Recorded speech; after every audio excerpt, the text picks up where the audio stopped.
Israel rebuked for biggest demolition of Palestinian homes in years. Here's a summary of the article. The Israeli military said the structures had been built illegally.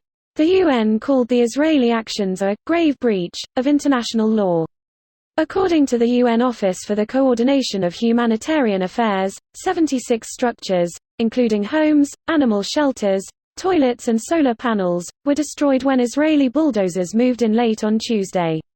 Israeli authorities put the figure considerably lower, saying an enforcement activity had been carried out involving 7 tents and 8 animal pens. Footage from the scene following the demolition, released by Israeli human rights group B'Tselem, showed the area strewn with wreckage including twisted metal, sheets and cots. In a statement, the Israeli military body responsible for civilian affairs in the West Bank said the destroyed structures had been built illegally in a firing zone, or military training area. OCHA said Kiryat Humsa, known as Humsa al-Bqaiaa in Arabic, was one of 38 communities fully or partially located within Israeli-designated firing zones, and which constitute some of the most vulnerable communities in the West Bank. This post received a score of 4,600, with an upvote ratio of 92%. Here are the top comments in response to this article. A rebuking. That'll show 'em. 2 more and they'll receive a full disadulation. Whoa, 5 more of those and they'll get a verbal warning. 3 of those and they will get a written warning. Gotta hurry and get everything demolished before January. But I thought Trump solved Middle East peace? Are you telling me Jared Kushner didn't fix the problem? Fearful face. He also fixed the opioid crisis. Person shrugging, medium skin tone. Fixed the opioid crises. Barr and family would like some attention for fixing stuff. If it meant losing their privileged status with America, they would end home demolitions tomorrow. We could be pushing them a lot more on human rights and hopefully do after boomers are out of government. We've been saying this for 2 decades. Politicians just keep getting older though.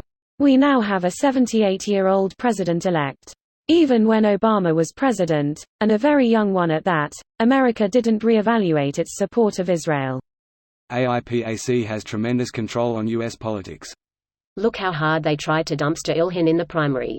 Fucking Democratic Party, trying to primary out a rep that won with 78% in 2016. She doesn't follow the donors' rules, though. Gotta go. The Bedouin living in Palestine are Palestinians. There are Bedouin groups who live elsewhere as well. The Palestinian Bedouin are from the same places as the rest of the people who live in the West Bank and Gaza who were displaced in 1948. Palestinian is a nationality, same as Syrian or Lebanese or Jordanian. They aren't ethnic groups. All 4 belong to an ethnic group called Levantine Arabs. It was Britain and France that artificially divided the Levant into the different states. Bedouin are an ethnicity who live across the Middle East. I agree, Palestinian is a nationality, Bedouin is an ethnic group that lives in a diaspora. Just wanted to clarify, Bedouins is not an ethnic group. They are Arabs, however instead of living in a city they live in the desert and move from time to time looking for water. Their numbers decreased because most of them settled, and today many people call themselves Bedouin because their grandfathers used to do this. It's closer to a lifestyle. Also they are Bedouin herders. That settlement from what I can see was not a permanent settlement until well after the Israeli occupation of the West Bank. However, being Bedouins and all, they should be compensated with a settlement of their own within Israel itself, rather than being moved to Area A, perhaps in the Negev where Bedouin towns exist. Israel has historically not had the severe conflict with Palestinians when it comes to the Bedouin sector. Bedouins have been less of a problem than even Palestinian Christians. Bedouins protected many Jewish settlements in Galilee in 1948, so this is an area they can actually work on. Edit, I can see that there are actually Bedouin settlements in Area C built just east of Jericho. This video was automatically created by Reddit to speech.